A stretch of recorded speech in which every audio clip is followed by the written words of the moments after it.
My name is Laura Sanchez-Rivey. I'm the Senior Director for Government Relations and Regulatory Counsel at a firm, and I'm very pleased today to be the moderator of this next chat. And we have half of our team here, which is great, and we'll just integrate our other half when he is able to be here. So Congressman McAdams is here. He is from Utah, representing the 4th District. He serves on the House Financial Services Committee and the House Science, Space, and Technology Committee. He also has experience in the Utah State Senate, and when he was there, he prioritized consumer protection and offered legislation to combat consumer fraud. So I think we're in pretty good hands today to talk about our field and issues that are happening currently. So, Congressman.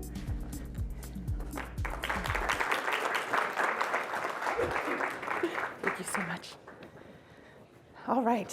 Well, thank you. Thank you.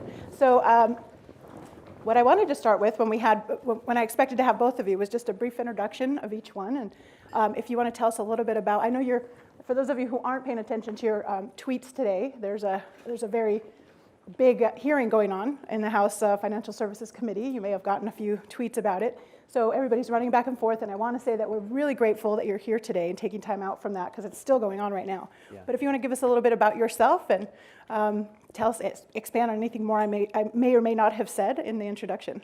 Well, thank you, Laura, and it's great to be with you. Thank you for the invitation to be with you today. If there's one thing I've learned in my just short of a year in Congress, is that the one thing that you can always depend on in Congress is change and uncertainty. So I know Congressman Meeks, we've done panels like this before, and he's on financial services with me, although in a different place in the lineup. So I'm sure we'll get here as soon as he can. Look forward to having him join me.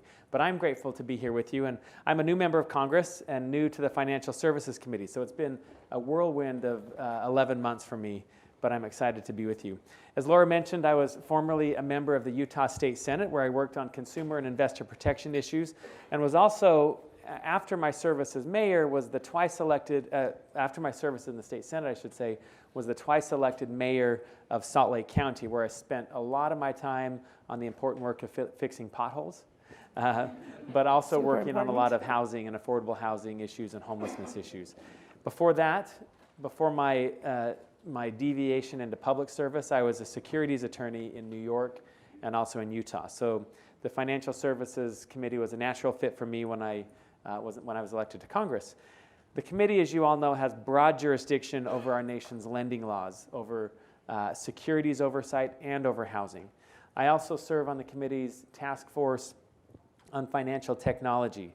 And this task force is evaluating the rapidly changing fiscal and fintech landscape and how our current laws and regulatory practices interact with that technology evolution, and what updates, if any, need to be made to our regulatory framework and ways in which companies and innovations that they offer could solve problems. So it's a fast-paced and exciting world, which is not what government is really good at being fast-paced and fostering innovation and keeping up. So it's an interesting time, and this FinTech task force is meant to try and address that, to look at the areas where regulation can maybe be eased back to foster innovation, but at the right level that we are providing basic level of consumer protection and investor protection.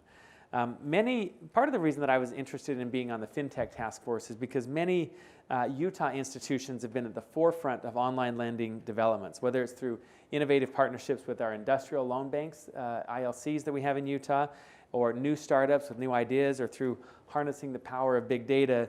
These Utah institutions are making incredible strides, providing businesses and consumers with new opportunities in the financial services space. So it was a task force that I was interested in serving on. And this isn't something someone need to clarify. This isn't something someone need to clarify frequently in the past. But today, I think, sadly, we do have to clarify due to the ongoing presidential primary. There's been a lively discussion about various economic models and their approach to society's challenges. So I want to just state for the record, to get it out of the way, I am a proud capitalist. I think that deserves a round of applause. Absolutely. And I will add, as are most, if not nearly all, of my Democratic colleagues in the House. So that should be reassuring.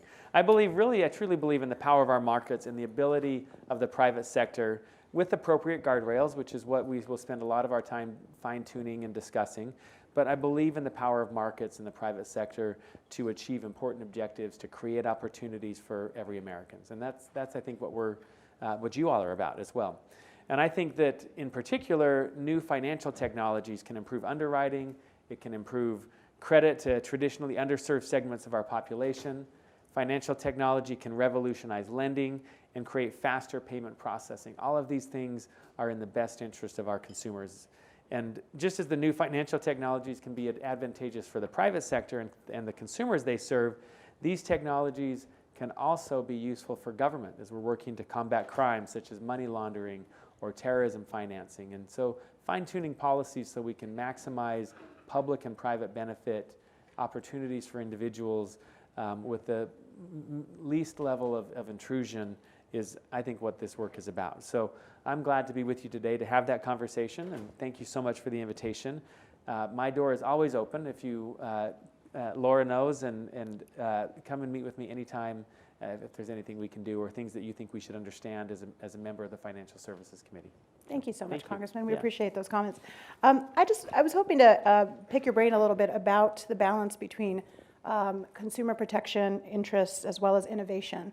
And I know in your being from Utah and being familiar with a lot of the growth in that area in terms of the financial services sector, how do you see balancing that consumer protection with innovation?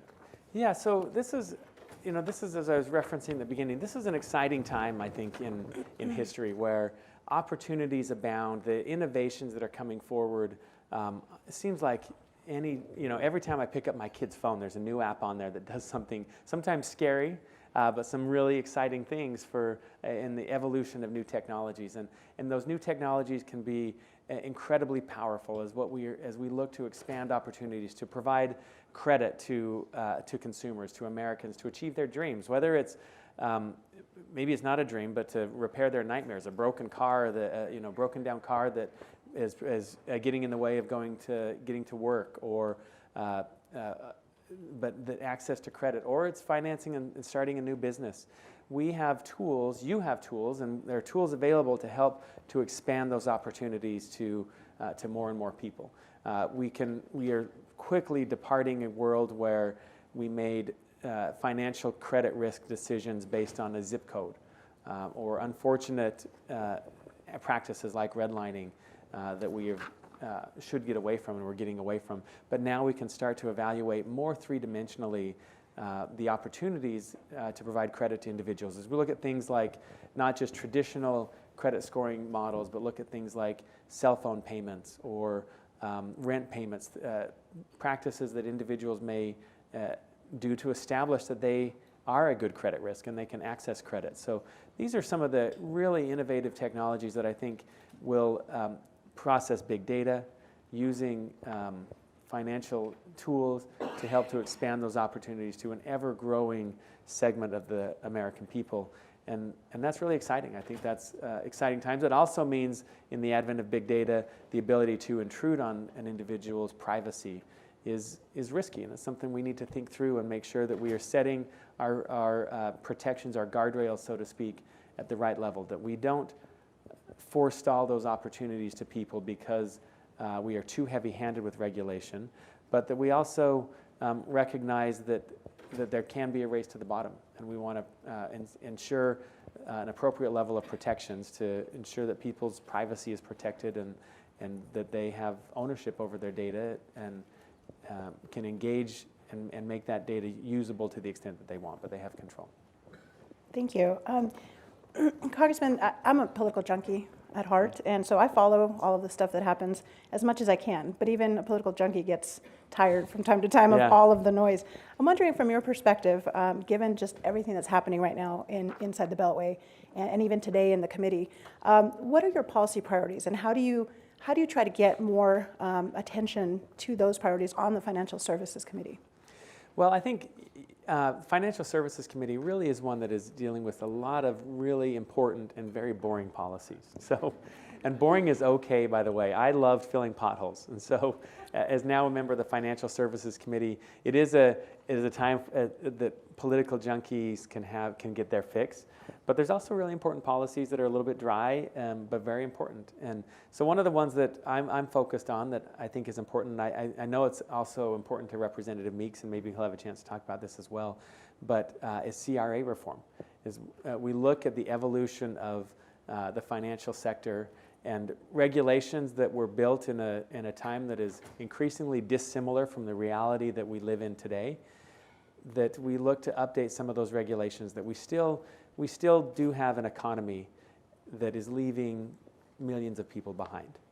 And we can provide opportunities. We want to create opportunities for people to enjoy in the prosperity that so many of us do enjoy. And I think CRA has been a powerful tool for that. But as the nature of banking has evolved and is quickly changing from the mixture of brick and mortar establishments to more of an online presence, that we recognize that the ability for a tool like CRA to increase opportunities for millions of Americans, that we should update that tool. We should be careful as we do that to continue to protect what's good about CRA, but that we do it in a way that also recognizes the realities of the world we live in. So when I was mayor, CRA was a powerful tool that we used to help populations, communities that were left behind. And we could tackle some of their problems or create opportunities for these communities in really creative and innovative ways. And CRA was a helpful tool in doing that. So CRA reform is an issue that's important to me. I think another one that is begging the attention of Congress, and I worry when I say that, because sometimes, I often talk about my frustration that Congress is so slow to act and so slow to get anything done.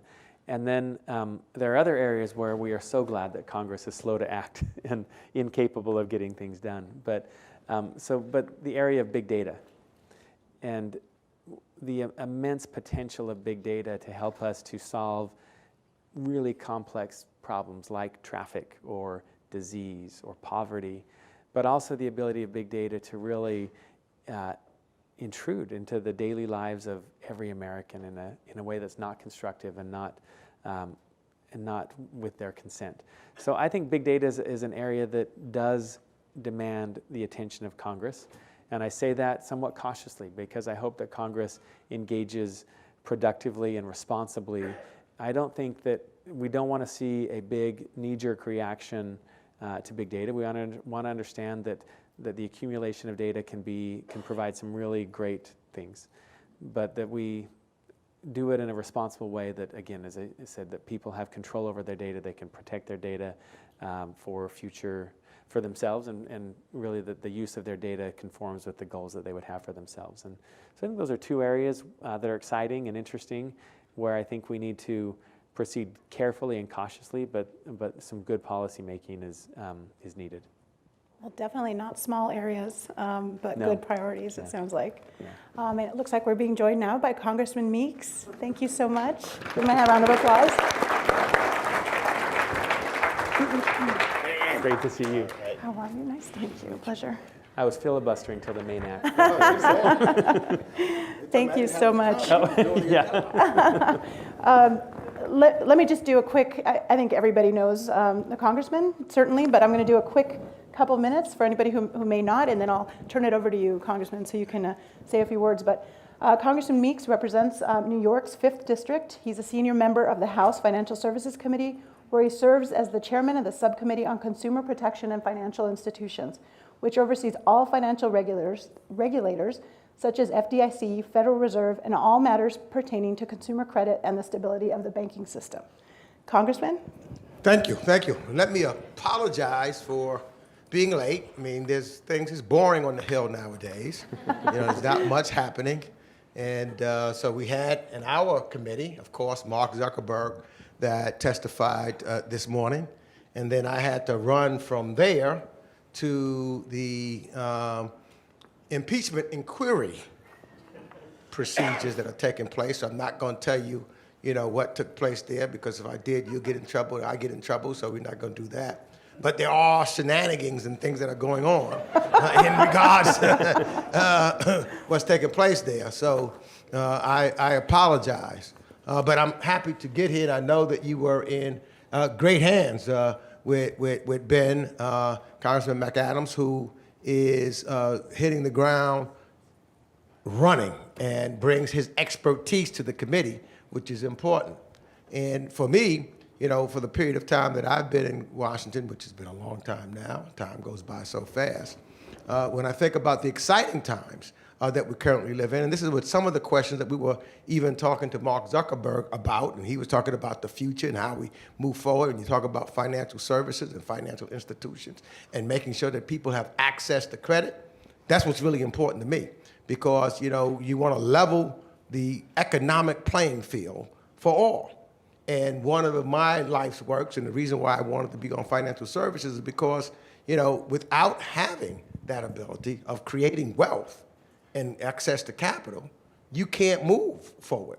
That's why we got this debate going back and forth, even in my own party, as to whether capitalism is where you want to go or not. Capitalism, to me, I'm a capitalist, and I believe that we want to make sure that capitalism is what separates us from many other countries. Mm-hmm. And what I just want to make sure that everybody has access and opportunity to get the capital that they need, which is then exciting because of the innovation of technology that we're moving in today, because that then opens that opportunity even greater. So folks, you know, we can level the playing field, and folks who may not have had access previously can have access. Now, what comes with that? The risks that comes with that, of course. And that's why I'm glad that you're here, because we need to figure that out collectively of how we come up with the rules in the game that protects individuals, but at the same time gives them access to capital and access to dollars and access to create businesses on their own that they may not have had. Now, when you're an old guy like me, I still sometimes like to walk to a bank branch and try to get in there. I just walked in, my daughter called me on this thing called an iPhone. She doesn't walk into anything anymore. She does all of her banking and everything else based upon that phone and what's on the internet. She doesn't go shopping. I can't believe it, but that's what's happening. So we got to figure out, here is great opportunity. Here's opportunity on all levels. And so what we're looking at, and why I think that you are important to us, is that you can make that difference. You know, where we've had redlining before and folks being discriminated against, or sometimes over, you know, I deal with this algorithms thing, but you don't see color or line necessarily. So therefore, you're looking at and can evaluate someone based upon merit. And you've also, which I do compliment you on, starting to get and look at ways that an individual credit check can be other than just the way it is, because that locks people out. And you know, often in communities like I represent, it's not the appropriate way to make an evaluation as to whether one is creditworthy or not. And this is I think, where we're headed. We need to improve, we need to move forward, but working collectively together is how we get there. Having dialogue and talking, you, the online lenders, as well as with some consumer groups, so that we can make sure that people feel protected, so that there's trust in the industry. We can do that. That's what's exciting of being about at really, because this is still the beginning of things. That's what's exciting at because you can create, you can think, you can moderate, and collectively, you know, this is the greatest country, irrespective of all the craziness that we've gotten, you know, we have going on, irrespective of, you know, of the divisions between Democrats and Republicans and everything else. Believe me, this is the greatest country on this planet. There is nothing like it. We've overcome things in the past. We'll overcome them again. And with your help, what we continue to do is to make this place a much better place than it ever was. So thank you for what you do. Thank you, Congressman. Thank you so much, Congressman. And I want to thank you both actually for normalizing the term capitalist, because I think recently anybody who purports to be capitalist seems to be on the edge, and I'd like to normalize it again, because I too am a capitalist. And so I did want to ask you, I actually asked Congressman McAdams about this, but I wanted to talk with you. With everything that's going on, obviously, impeachment, Zuckerberg, all kinds of stuff that's happening, and not just today, but this period, it feels like. I'm wondering about your policy priorities for financial services and how you get the support for that in such a difficult time right now. Well, yesterday I had a hearing on MDIs. It was remarkable because Democrats and Republicans work together. When you talk about financial services, it should not be one of those partisan issues. We should be able to figure out ways to work together. We both have interest, to one degree, in making sure that small and community banks survive and partner with new technology with fintechs so that we can give our folks access. Because some of the, we break it down to that degree, we have the same problems. So now modernization of CRA shouldn't be an adversarial process. It's a process of seeing and making sure that we're thinking through it so how people can get the credit that they should get for doing things in various communities and partnering. So there are many ways of which, given the climate and the noise, that we can work collectively together on the Financial Services Committee. And I do think, despite the noise, I know for me, this year has been better than last because of the dynamics have changed in that if I look at how Congresswoman Maxine Waters works with Congressman McHenry, if you penetrate it on issues, they are talking to one another, trying to figure out, trying to work things mutually out on various pieces. Sure, is there going to be some differences? Sure there are. But there are things that we can work on collectively together, and I think that we're going to do that. That's great. It's very reassuring to hear that there actually are bipartisan conversations because, of course, when we're out there outside the Beltway, you don't hear that part. You only hear the polarization, which is discouraging for sure. One of the questions, and you both touched on this a little bit, but I know our company is particularly interested in this, and many of the companies here are represented, care about diversity and inclusion as part of their business model, as part of their the work that they do, certainly with regard to consumers. So I was hoping that we could have a conversation a little bit about diversity and inclusion and how you look at that in terms of evaluating the policy choices that you have and how much of that is a factor in what you're working on. Well, one of the things I will tell you in all honesty, when I came here and met with you 2-3 years ago, I didn't see as many dark faces that I see in the room today, which shows me that you are starting to work on some diverse. So what am I doing? I make observation. That's number one. I come and I look, how many women are in the room? I see more women in the room than I've seen before. So when that tells me that you have an industry that is, listening and doing something about it. So that's the first thing, because it is good. It makes good business sense. Not that it's good socially, but I think that it makes good business sense to make sure that you're diverse and inclusive, and that there are opportunities at every level. We work on our committee trying to make sure that boards are diverse, trying to make sure that management is diverse, trying to make sure that economic and investment opportunities are diverse. And there's no better way than doing that and what you are in is in the financial area. Because to me, lastly, what that does is the problem that we're having, and I think that why we have this whole scenario, and some folks that's coming saying they're not capitalists, is that they have lost trust. So it turns Main Street against, I'm from New York, so I'll say Wall Street. But Main Street can't exist without Wall Street. So you're cutting off your nose to spite your face. So we've got to change the dialogue, and diversity helps change that dialogue and make everybody feel that they're included therein. And then policies are set forward that people feel comfortable with, that they have a level playing field. I want to echo that. I think the thing that's important in this conversation is to make sure that it is ever clear that diversity is important, not just because it's the right thing to do and not just because it's good for diverse populations. We care about diversity because it is good for businesses, it's good for industries, it's good for the boardroom, it's good for a country. And that's why we care about diversity. And my state of Utah, not known for being terribly diverse, and I think that's largely just history. But we are making bounds of progress, leaps and bounds of progress. So Utah is a very conservative state. I'm a Democrat in a very conservative state, but I am proud of the way that my state and the population of my state has stepped forward on issues like immigration reform.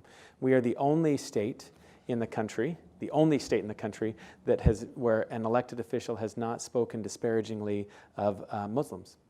We are the only state where a Republican governor stood up in support of accepting refugees. And Utah has opened our arms wide to receiving refugees because it's the right thing to do, for sure, but because it makes our state stronger. Because we know that as we bring in that a diverse population with different life experiences and perspectives, it makes us better as a state. So that is true for our country. And I think, as we look at the need for immigration reform, we have a broken immigration system that is bad for all of us. It's not just bad for people who want to immigrate here, it is bad for every American. When we are trying to compete in a global economy and we are trying to lead innovation, and yet people come here to be educated and then are forced to return to their country of origin where they start businesses that compete with us, it is to our economic detriment. Ideas are being generated not for the benefit of the United States of America, but for the detriment of the United States of America. So diversity is good for a country. We need to update and fix a broken immigration system so that we can bring hardworking people here who want to pay taxes and come here and contribute to each and every one of us achieving the American dream. We have to update a broken immigration system. But that then needs to trickle down into every aspect of society. The boardroom we need to bring in diversity in the boardroom because the boardroom will be stronger in leadership of our businesses, of our universities, of our classrooms, with our consumers. Diversity is a priority, and I'll just conclude with where I started, not just because it's the right thing to do for diverse populations, it's the right thing to do for all of us. Thank you. So I will say that, it doesn't sound like this is on. There we go. Okay, I'm not sure how to adjust this. There we go. May not be the most diverse state, Utah, but I'll tell you that I'm Mexican American, and I had some of the best tacos from a taco truck in Utah, believe it or not. Yeah. And so our food is definitely better with our refugee sure. policies. Yeah. Both of your states are amazing. I live in the West, and I'm very familiar with the Western Rocky Mountain West, but I also visit New York on a regular basis, and so I'm very privileged to be able to go to both states from time to time. But I wanted to, at this point, we're down to the last 5 minutes, I wanted to open it up for any questions, if you all are willing, from the audience.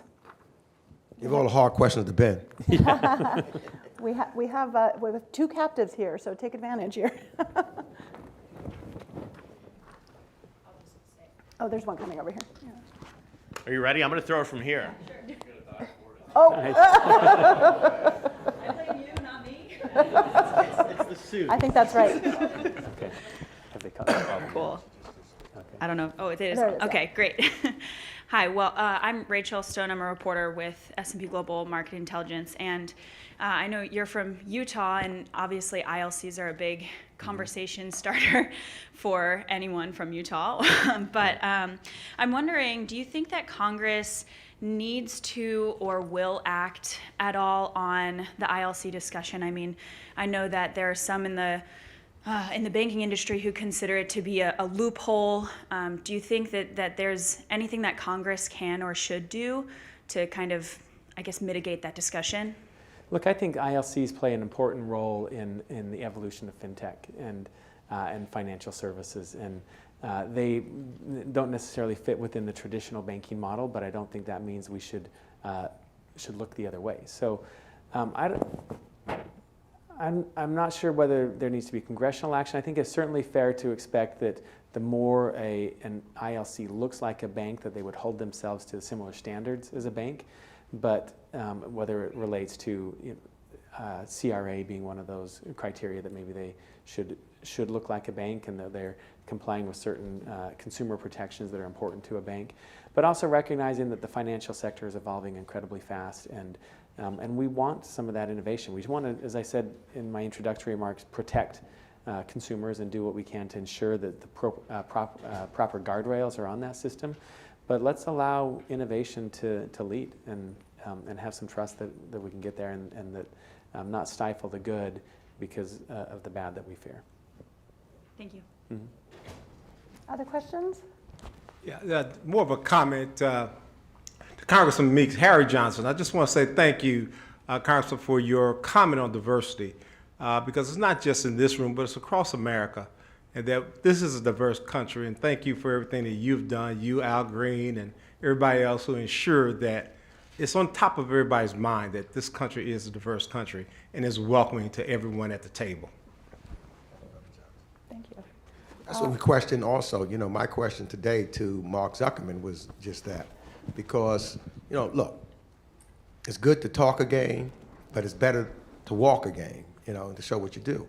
And when he testified in his statements, he was talking about, because I know his folks told him he thought that that would be of interest to us, that he was interested in making sure that he was doing service to the unbanked and the underbanked. But then when you ask him specifically, because one of the best things that you can do if you're serious, and that's what my question was, well, Facebook is probably one of the top 2 companies in the world, and you ask them how much money has Facebook put into MDIs, which would then make a difference for them. And you look at minority depository institutions, they're shrinking.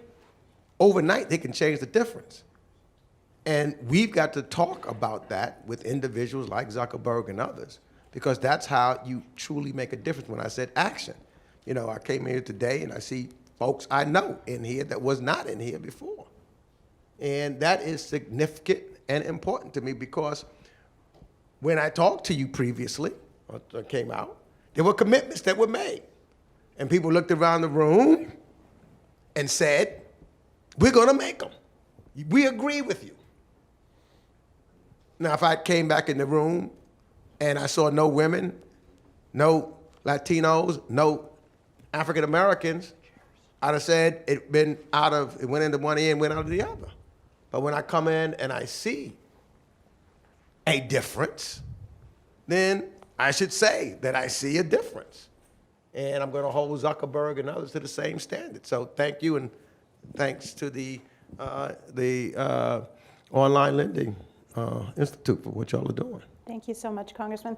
Well, we're right at about time, so unless there's one more burning question out there, it sounded like everybody was all right. I'm going to keep this on time as much as we can. I want to thank both of you so much for taking time out of your busy schedule today. And let's give them a round of applause.